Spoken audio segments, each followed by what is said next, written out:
More than 20 rivers have burst their banks in Italy, leaving 13 people dead and forcing thousands from their homes after 6 months' rainfall fell in a day and a half.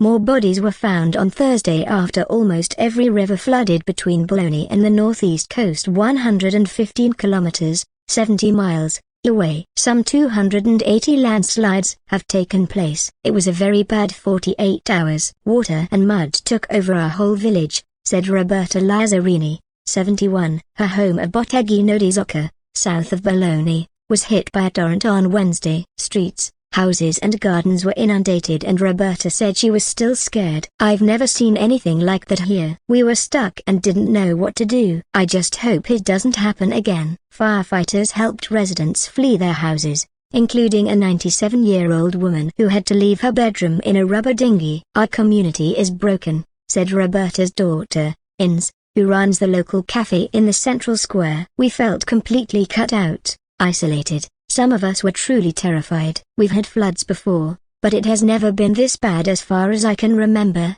said Mary, 74, as he removed mud from his basement, where his son stores products to sell at the souvenir shop he runs in central Bologna. "The street turned into river. We lost all of our stuff which was stored down here. We estimate thousands of euros in damage." This is one of many villages and towns flooded in the province of Emilia-Romagna, not just from rivers, but overflowing canals too. More evacuations took place west of Ravenna on Thursday and more bodies were found, including a couple in a flat in the village of Russi, which was flooded hours before.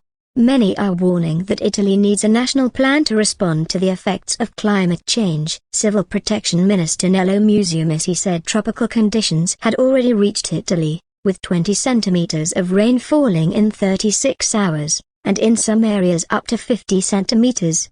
Soils that remain dry for a long time end up becoming cemented, drastically limiting their capacity to absorb water, he said. No regional dams had been built for 40 years, he said, and a new approach to hydraulic engineering was needed. Prime Minister Giorgia Meloni's government has called a crisis meeting next Tuesday. Many factors contribute to flooding, but a warming atmosphere caused by climate change makes extreme rainfall more likely. Already, the world has warmed about 1.1 C since the industrial era began, and temperatures will continue to rise unless governments around the world make steep cuts to emissions.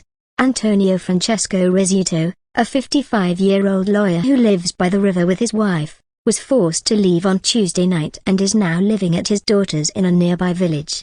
"It was something no one was expecting in these proportions," he said. "Before we left our house, the water level was getting higher by the minute. When we got back yesterday, our living room was completely submerged. We will have to throw away most of our furniture." Stefano Bonaccini, regional president of the Emilia-Romagna region, said the damage costs ran into billions of euros. Overnight, evacuations were ordered in towns to the west of Ravenna. Residents in Villanova were ordered to seek shelter on upper floors, a day after floodwater cascaded through the historic center of Lugo. Lugo was flooded again on Thursday, as was Cervi, on the coast. This weekend's Emilia-Romagna Grand Prix at Imola was called off because of the risk of the nearby Sant'Anna River flooding. Many of the areas around the track used for parking and watching the race were deluged on Tuesday. Further north at Ferrara, a Bruce Springsteen rock concert was due to go ahead on Thursday despite the regional disaster. Some 50,000 fans had booked tickets for the sellout concert. There was some criticism of the decision to go ahead,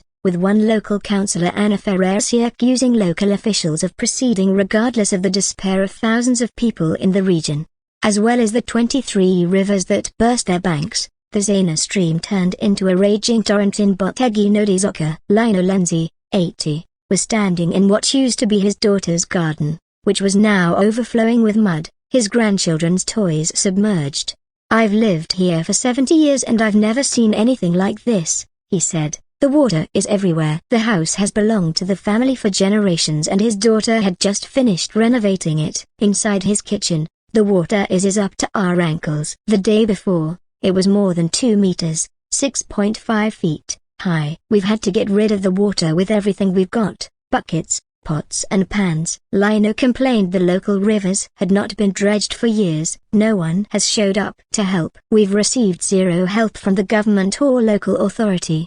Rescue operations have proved difficult because so many roads have been flooded and many towns have gone without electricity. The only help I had was from a teenage boy who lives nearby. He walked past and saw that we needed help. He helped us move our furniture,